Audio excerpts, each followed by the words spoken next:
Quand ils sont sortis sur les ronds-points la première fois, c'était contre le prix de l'essence, mais aussi pour plus de pouvoir d'achat et plus de démocratie. Ils voulaient surtout être entendus et que leur vie change. Pendant des mois, chaque samedi, ils ont manifesté pour ça. 2 ans après la naissance de la contestation, que sont devenus les Gilets jaunes ? Mediapart a rencontré 3 d'entre eux. Antoine Boudinet, mutilé lors d'une manifestation, s'est engagé en politique, à Bordeaux, pour dénoncer le maintien de l'ordre à la française. C'est à notre gouvernement de ne pas utiliser d'armes qui sont capables de mutiler les gens. On est le dernier pays d'Europe à les utiliser.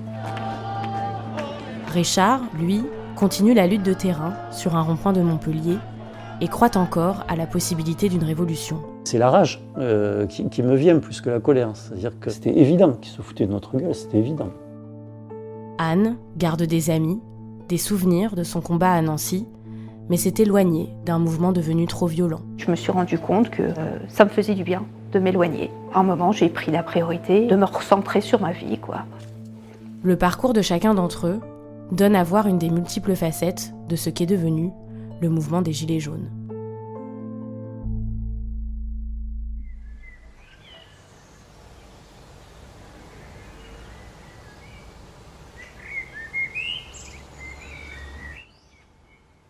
Anne est une gilet jaune de la première heure.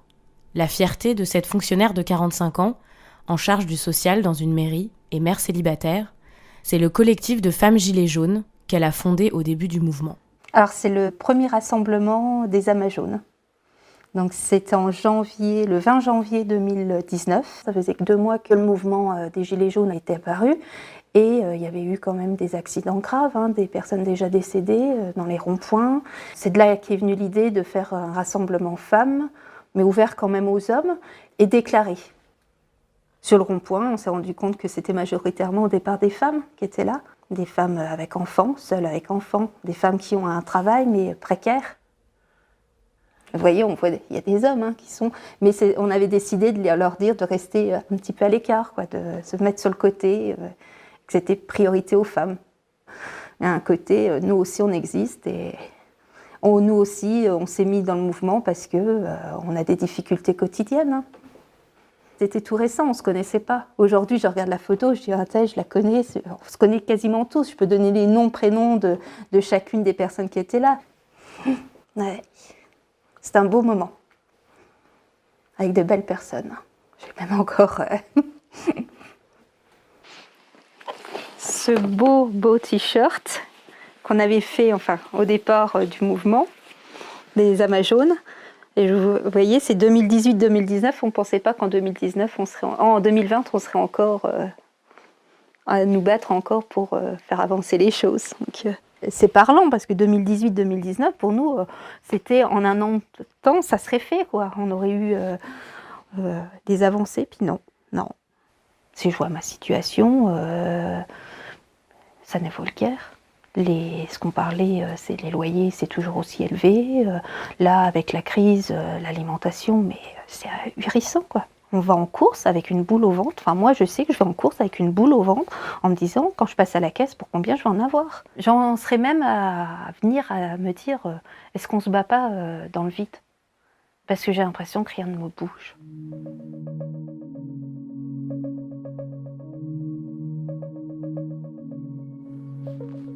Salut à vous. Salut. Richard fait partie d'un groupe d'irréductibles gilets jaunes. Tous les soirs, ce retraité de la fonction publique participe à une réunion virtuelle avec ses camarades. Au programme ce soir-là, l'occupation de leur rond-point. Vous avez fait l'ordre du jour ? Non. Non. On est samedi. Oui, mais moi je l'ai fait. Écoute, c'est très bien, Richard. Pour une fois que tu bosses. Oui.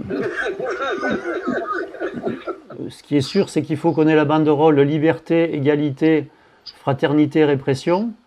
La toute nouvelle banderole magnifique que tu viens de faire, c'est-à-dire sécurité sociale barrée, remplacée par sécurité globale. Okay. Qu'est-ce que vous en pensez ? Pas de problème. Richard et son groupe débattent aussi de la nécessité de s'intégrer désormais à d'autres luttes. Ça serait bien sur Montpellier qu'on organise quelque chose pour tous ces restaurateurs, ces mecs qui ont des bars et qui n'en peuvent plus. En tant que Gilets jaunes près d'Arène, avec ce qu'on représente, on en avait parlé, je pense que ça serait bien d'organiser quelque chose.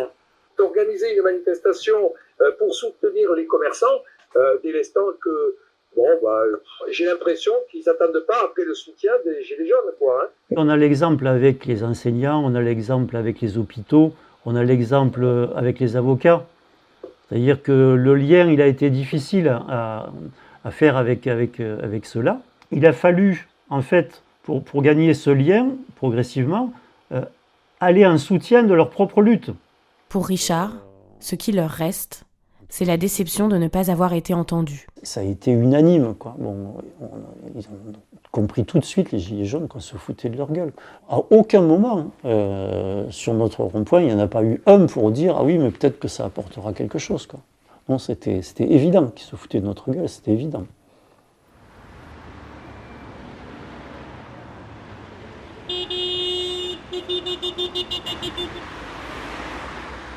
Malgré cette lucidité, le groupe se retrouve le lendemain sur le rond-point des Prés d'Arène, au sud de la ville. Richard mène les opérations. On a mis là-bas, par exemple. Pour cet ancien 68 art, la lutte de terrain est comme une seconde peau. Bon, allez, les tracts. Qui c'est qui va distribuer? Allez, là, là, oui, je viens. Merci, bon après-midi.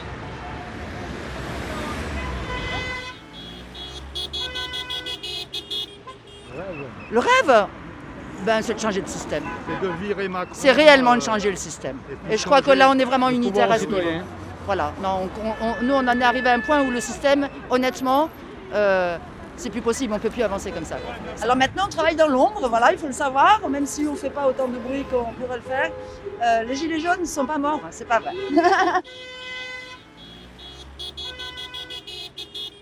J'ai l'impression que depuis 68, on ne fait que perdre. Enfin, j'ai plus que l'impression. On ne fait que perdre. Mais moi, depuis 68, je n'ai pas perdu l'espoir que les choses tournent dans le bon sens.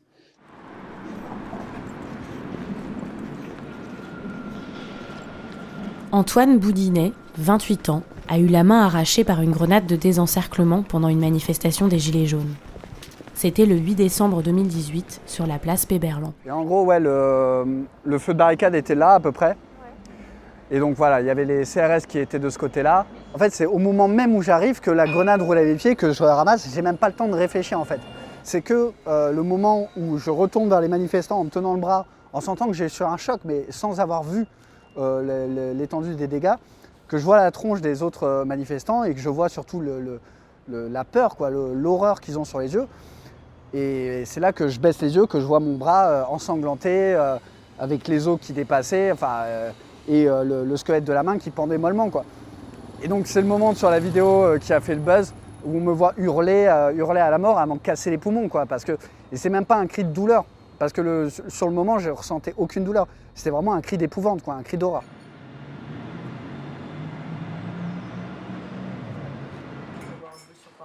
Non, mais Antoine, qui a été contraint d'arrêter ses études d'histoire à cause de sa mutilation, a été élu il y a quelques mois conseiller municipal de la ville de Bordeaux, sur la liste de l'ancien candidat à la présidentielle, Philippe Poutou.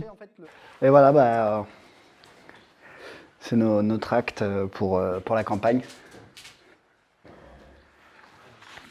Antoine, avec la manif du 8 décembre, la main arrachée, bon, évidemment, c'était à la fois le surgissement de cette colère-là et en même temps la saloperie de la réaction du pouvoir politique. Et nous, on s'est joints à ce mouvement-là, ça nous a fait un bien fou, quoi.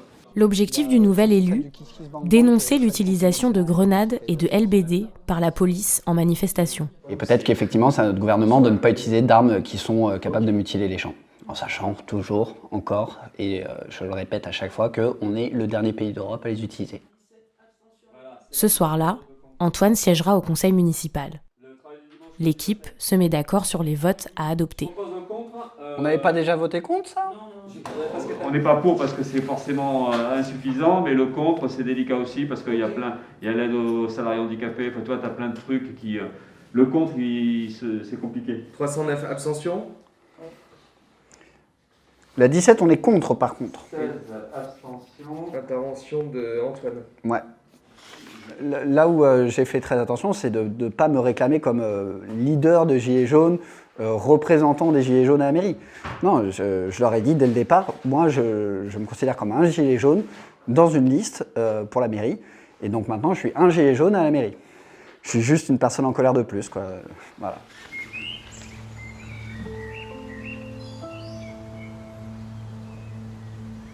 Alors qu'elle était devenue une figure remarquée des Gilets jaunes de son département, Anne a commencé à recevoir des messages d'insultes et des menaces de mort sur les réseaux sociaux.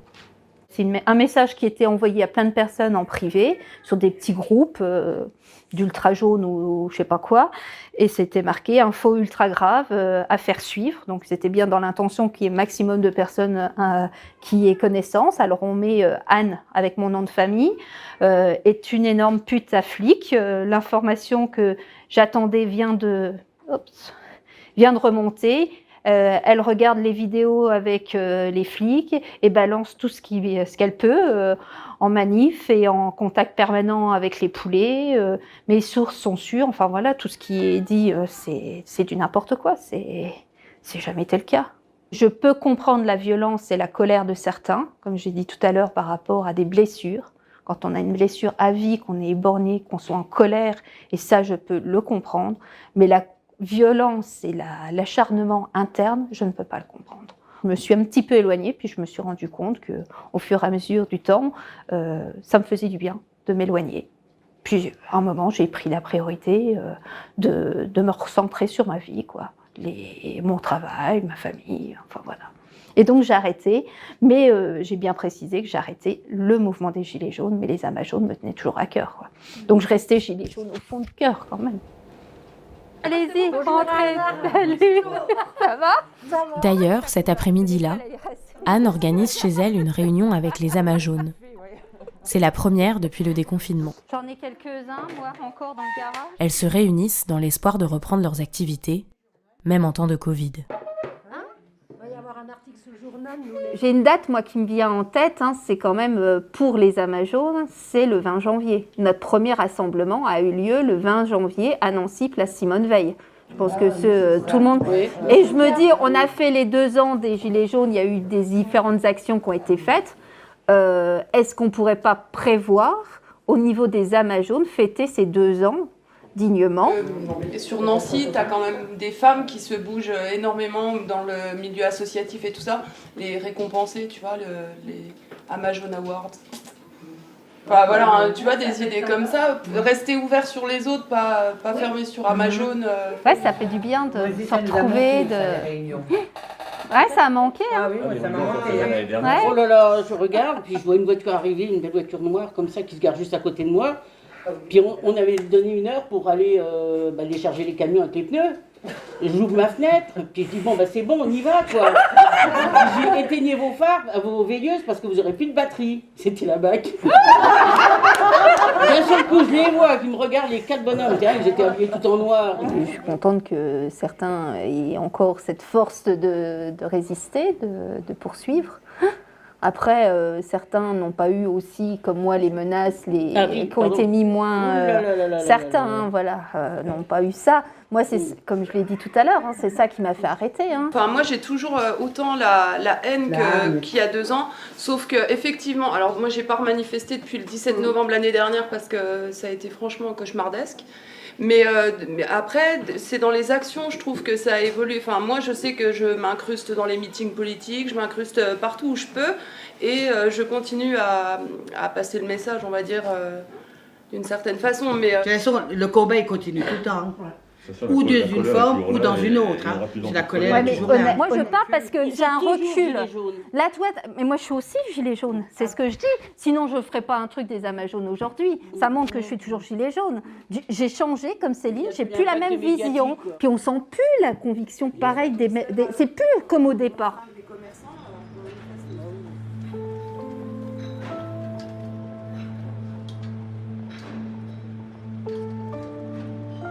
Je siège, mais je reste gilet jaune, je reste militant Et je n'assagis pas ma façon de parler, je n'assagis pas, je garde mon gilet même si ça dérange, voilà, c'est justement sans conciliation, quoi. C'est comme ça qu'on fait.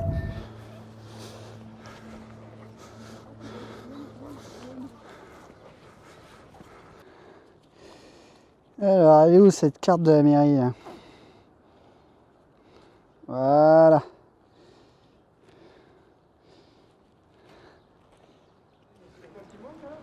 Pour Antoine, le conseil municipal de ce soir marque une date importante. On est le 8 décembre 2020, 2 ans exactement après la manifestation pendant laquelle il a perdu sa main. C'est l'occasion pour lui de demander au maire écologiste de Bordeaux de s'engager à ses côtés.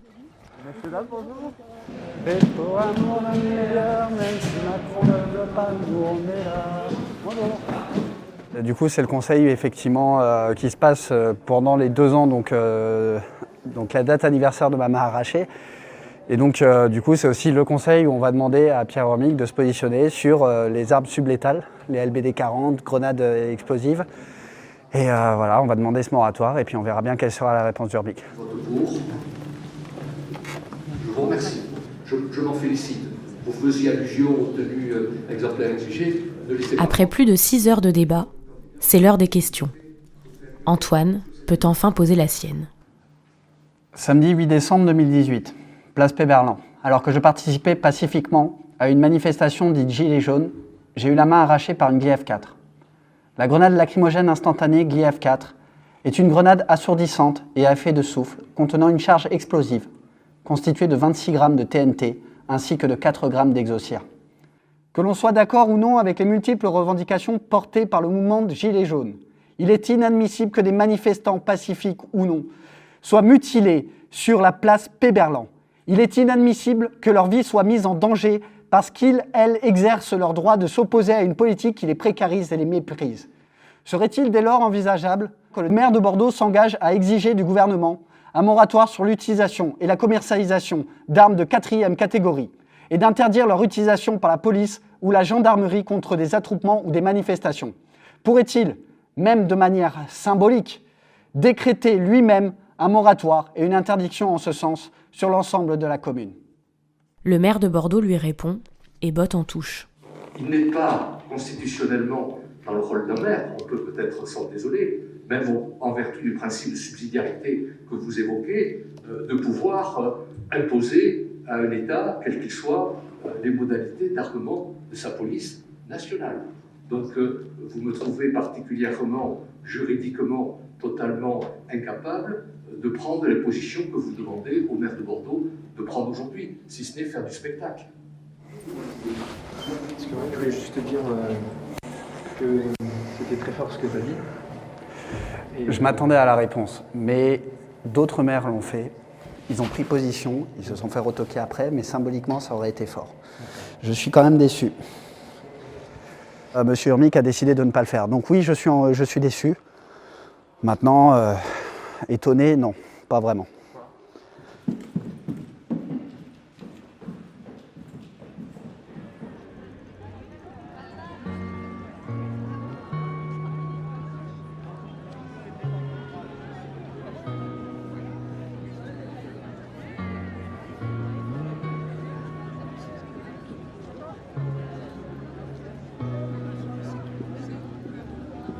Que j'espère depuis toujours, mais plus encore quand il y a des manifs comme celle-là, c'est que ce soit le début de quelque chose. Plutôt la continuité de ce que nous on fait depuis 2 ans, c'est-à-dire que l'étincelle qu'on a lancée il y a 2 ans, ça finisse par prendre feu. Voilà, c'est vraiment une lutte, un combat. J'ai pris mes distances sur le mouvement général des Gilets jaunes. Je regrette en rien. Ça, c'est important de le dire. Quand on perd sa main au tout début, on est dans une colère très chaude, très dure. On en bave, très clairement. Maintenant, j'essaie d'aller plus loin avec les camarades et surtout de rien lâcher, quoi.